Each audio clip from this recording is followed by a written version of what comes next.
Good afternoon, Civics class. Welcome to Digital Learning Week 7. Hope you're doing well.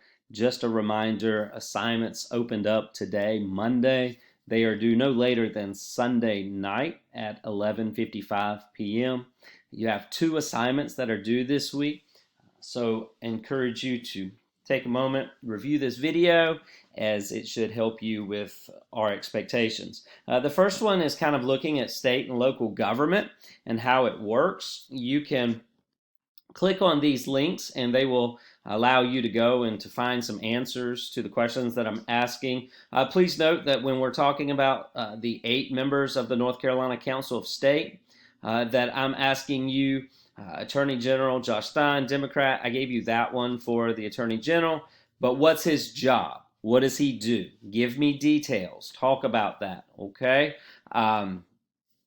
Also, we're looking at the current individuals that are a part of this. How do the officials get into office? What are the positions of the 8 members of the governor's cabinet? You'll have to click. So you're not going to find the answers for all of these necessarily on the first page that you click on. You have to learn how to use the websites to review, to do some investigative research. So make sure that you're spending time going through these websites to try to find the answers to them. Here's your House of Representatives, also the Senate. So you can click on all of these that will give you information. If there's a broken link, which sometimes happens, then you have to get creative to go and find another way around to get to the North Carolina courts or whatever it is that you're doing. And then you notice here for Bladen County government, we're going to look at the mayor of Elizabethtown, Dublin, and White Lake. Describe what their responsibilities are as mayor. Do some research. What does a mayor do? What are they in charge of? And yes, pretty much the responsibilities are going to be the same for these 3 areas, but just read about what it is that mayors do. And then here you'll see how many council members make up Elizabethtown Council. You'll go to the White Lake, North Carolina org page and find out who opened the first public beach. What I want to share with you is if I click on this link and it takes me to Elizabethtown, White Lake, and I start looking at Bladen County, here's Elizabethtown, North Carolina. There's another link I got to click. Here's White Lake.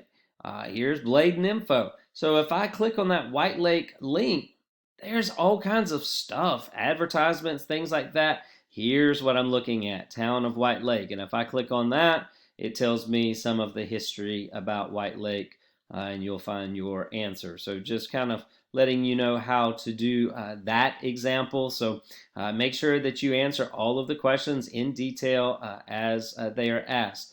The second part of your assignment this week is you will complete a case that took place here in North Carolina called Leandro versus North Carolina. And what I have is an article that describes the complicated nature of this case. But notice that the case centers on 3 questions. Is there a baseline level of education to which all children in North Carolina are constitutionally entitled? So in other words, what's the bare minimum that the government is responsible to give each child as it relates to education? And then who provides that? And then that allows us to be able to understand, okay, so what are the parameters? What are the guidelines that are going to be used? So I think you'll find this to be an interesting article talking about things that should apply to you, that you should be interested in and engaged in, because we're talking all the time about EOCs and EOGs and final exams and course grades, and especially with what we're going through right now, I think that this was a case that was in North Carolina that was argued and what they decided on. And so read over what they're expecting all of you to get.